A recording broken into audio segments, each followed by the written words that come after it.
Avez-vous déjà imaginé tomber amoureux de quelqu'un qui n'existe pas, mais qui semble tellement parfait que vous iriez jusqu'à l'épouser? Et ici, on ne parle pas de simples fans ou admirateurs, mais de véritables cérémonies avec des vœux et tout le reste. Cela peut sembler étrange, mais cette tendance se développe et pousse beaucoup de gens à se demander pourquoi certaines personnes renoncent-elles à chercher un partenaire réel pour s'engager avec un personnage qui n'existe pas physiquement. Je sais, vous devez penser que j'invente tout ça, mais croyez-moi, c'est en train de devenir plus courant qu'on ne le pense. Beaucoup de ceux qui décident d'épouser des personnages fictifs disent avoir trouvé en eux une connexion qu'ils n'ont jamais ressentie dans des relations traditionnelles. Pour certains, c'est une façon d'éviter les déceptions fréquentes des relations humaines, comme la trahison ou l'abandon. D'autres expliquent que ces personnages incarnent un idéal d'amour parfait et inconditionnel. La solitude joue aussi un rôle important. Dans des sociétés où les interactions humaines passent de plus en plus par les écrans et les réseaux sociaux, certaines personnes voient en ces personnages une sorte de refuge, un moyen de trouver du réconfort et une sécurité émotionnelle. C'est une manière de combler un vide affectif d'une manière qui, pour eux, semble plus prévisible et maîtrisable. Cette quête de contrôle est également liée à la liberté de modeler la relation selon ses propres règles. Contrairement à un partenaire humain, un personnage fictif ne provoque pas d'imprévus et n'exige pas de compromis. Il est toujours là pour offrir du soutien, sans conflit ni attente qui pourrait mener à des frustrations. Pour beaucoup, cela crée un sentiment de stabilité qu'ils jugent impossible à trouver dans le monde réel. L'idéalisation joue aussi un rôle central. Les personnages fictifs sont conçus pour être captivants, parfaits dans leur récit. Ils n'ont pas de défauts réels, seulement ceux qui les rendent encore plus séduisants pour ceux qui se connectent émotionnellement à leurs histoires. Pour certaines personnes, cela suffit, voire est préférable, à l'imprévisibilité d'une relation humaine. Ce phénomène révèle également quelque chose de plus profond, la difficulté croissante à gérer les vulnérabilités émotionnelles dans un monde où l'individualisme et la pression pour réussir isolent souvent les gens. La relation entre technologie et mariage avec des personnages fictifs va bien au-delà de la simple fantaisie. Les avancées technologiques, comme l'intelligence artificielle, la réalité augmentée et les mondes virtuels, créent des espaces où ces relations peuvent s'épanouir de manière plus concrète et accessible. Par exemple, des applications de réalité augmentée permettent d'interagir avec des avatars virtuels comme jamais auparavant. Ces avatars ne sont plus de simples images sur un écran, mais des entités interactives, dotées de personnalités et de comportements adaptatifs que l'utilisateur peut façonner selon ses préférences. La popularisation de l'intelligence artificielle a permis de pousser ces interactions à un niveau encore plus profond. Des programmes comme les chatbots ou les assistants virtuels deviennent de plus en plus sophistiqués, capables de répondre presque comme des humains, offrant une sensation de compagnie et une conversation constante. Dans le cas des personnages fictifs, cette technologie est utilisée pour créer des versions numériques de ces figures, capables de vivre aux côtés de leurs admirateurs, en maintenant des discussions, en prenant des décisions et même en s'adaptant aux émotions de l'utilisateur. De plus, la présence grandissante des personnages fictifs dans la culture populaire, que ce soit dans les films, les animes, les jeux vidéo ou les livres, renforce le désir de se connecter à ces figures. Ce ne sont pas seulement des personnages, ce sont des icônes conçues pour capter les émotions et l'imagination. Et la facilité avec laquelle nous pouvons nous plonger dans ces univers fictifs via des jeux immersifs, la réalité virtuelle ou des fanfictions, crée un environnement où la frontière entre le réel et la fiction devient de plus en plus floue. Pour certaines personnes, cela suffit pour qu'un personnage fictif devienne bien plus qu'une simple création, mais un véritable compagnon de vie. Aujourd'hui, le phénomène des relations avec des personnages fictifs continue d'évoluer, notamment au Japon, où cela fait partie de la culture depuis des décennies. Un exemple marquant est celui d'un homme de plus de 40 ans qui a épousé Hatsune Miku, une pop star virtuelle. En 2018, il a dépensé environ 13 000 € pour organiser la cérémonie de mariage. Le plus surprenant, c'est que l'épouse n'était pas présente physiquement. C'est une version en peluche de la chanteuse qui l'a représentée, aidant les invités à comprendre la situation. Bien sûr, cela a suscité des controverses. Fonctionnaire de son état, l'homme a rapidement été qualifié de « bizarre » ou de « fou ».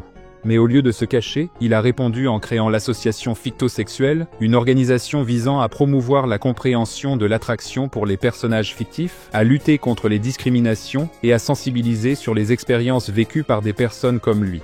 Son mariage n'est pas un cas isolé au Japon, un pays passionné par les animations et la culture pop numérique. Il souhaite que son choix soit reconnu comme une identité légitime, une minorité sexuelle, comme il l'explique lui-même.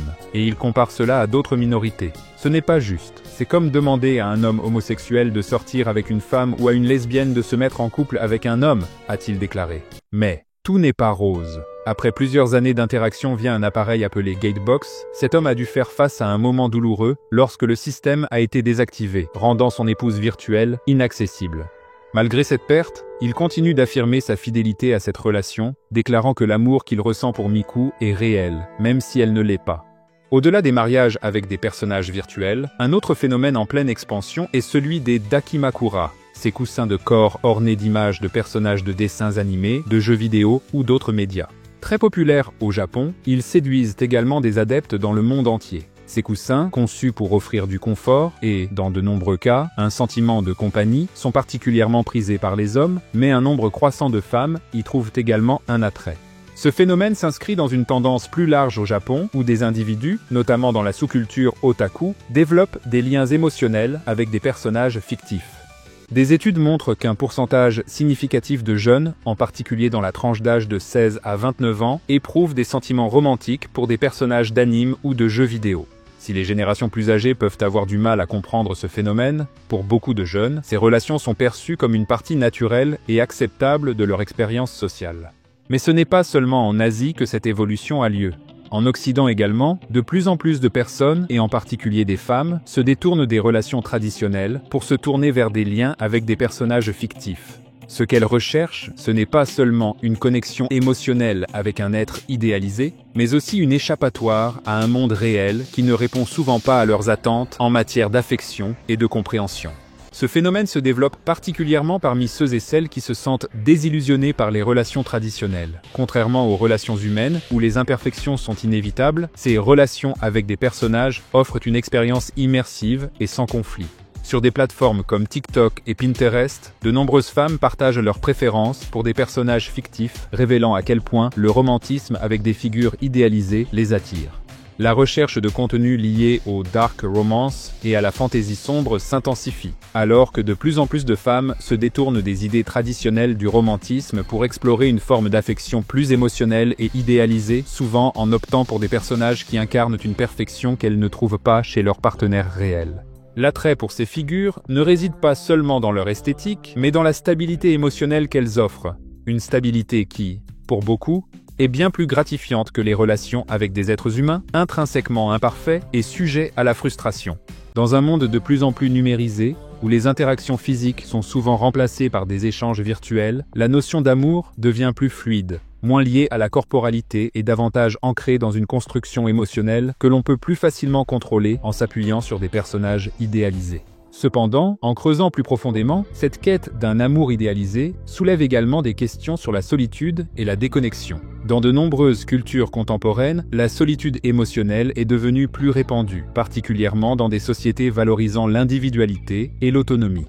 Le paradoxe est que, bien que la technologie soit censée rapprocher les gens, elle a, à bien des égards, isolé émotionnellement les individus, les poussant à chercher du réconfort dans des relations qu'ils peuvent créer, contrôler et personnaliser sans les complications des émotions humaines réelles.